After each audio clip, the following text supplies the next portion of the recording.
A major cabinet reshuffle has sent shockwaves through the political establishment.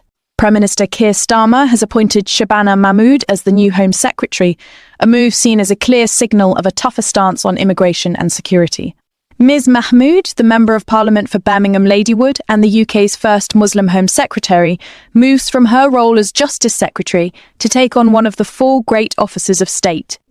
The reshuffle was triggered by the shock resignation late last week of Deputy Prime Minister Angela Rayner.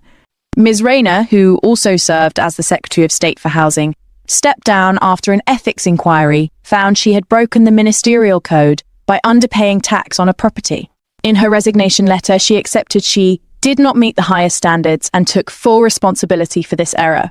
Her departure created a significant vacancy at the top of government and prompted the Prime Minister to make sweeping changes, moving the previous Home Secretary, Yvette Cooper, to the Foreign Office and promoting Ms Mahmood to the Home Office.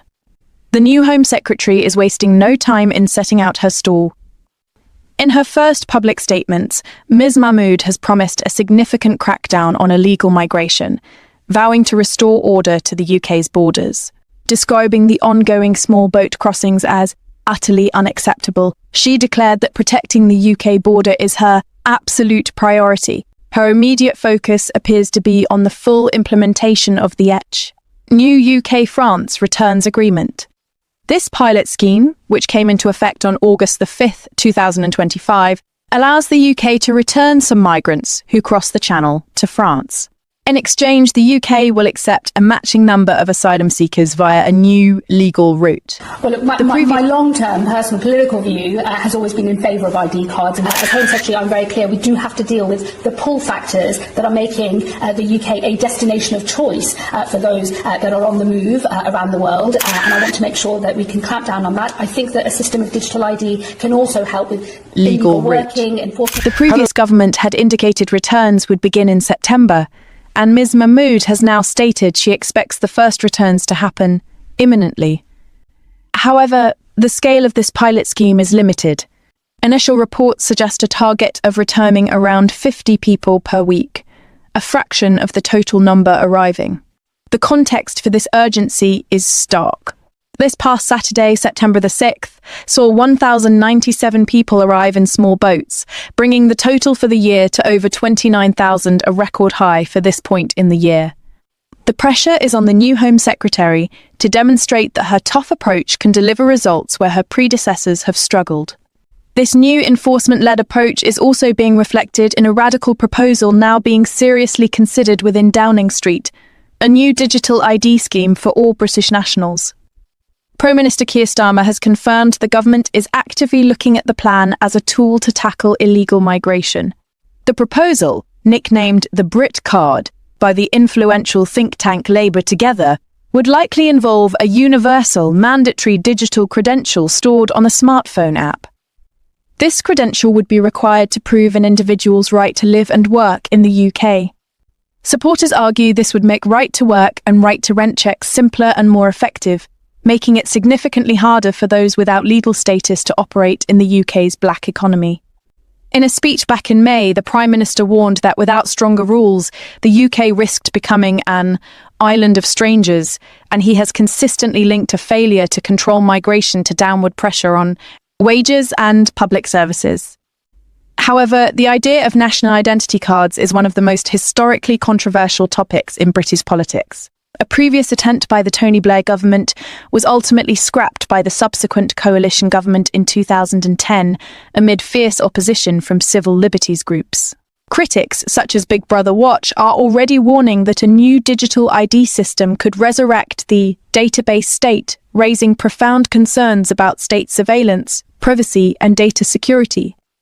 They argue it would place an unfair burden on law-abiding citizens to constantly prove their right to be here, without effectively stopping those determined to operate outside the law. While the government insists this is not yet a firm policy, the fact it is being actively considered shows just how far the administration is willing to go in its mission to get a grip on immigration. While new matters are being explored to control illegal entry, a fierce debate is raging over the rights of those already in the UK legally.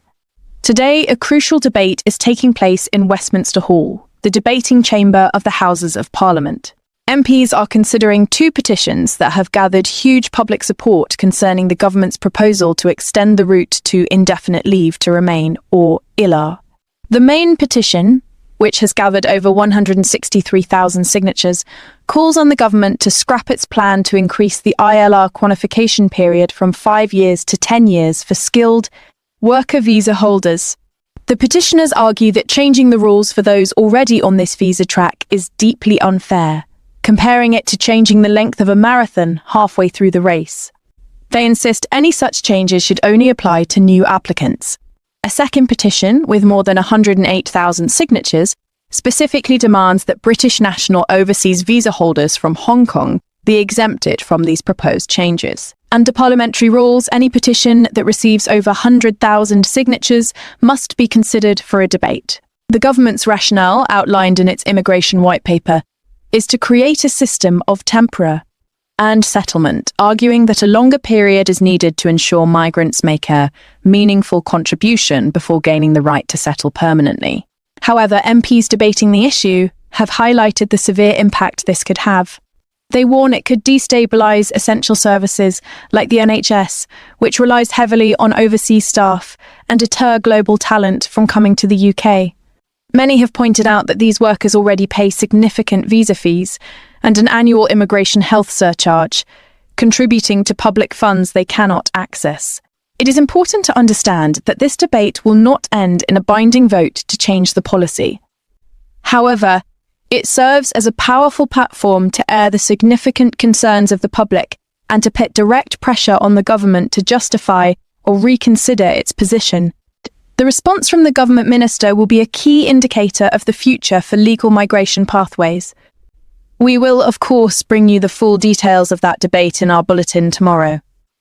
Finally, the government is also signalling a major policy shift on how to house asylum seekers. On Sunday, Defence Secretary John Healey announced that the government is looking really hard at using military barracks and other non-military sites for temporary accommodation.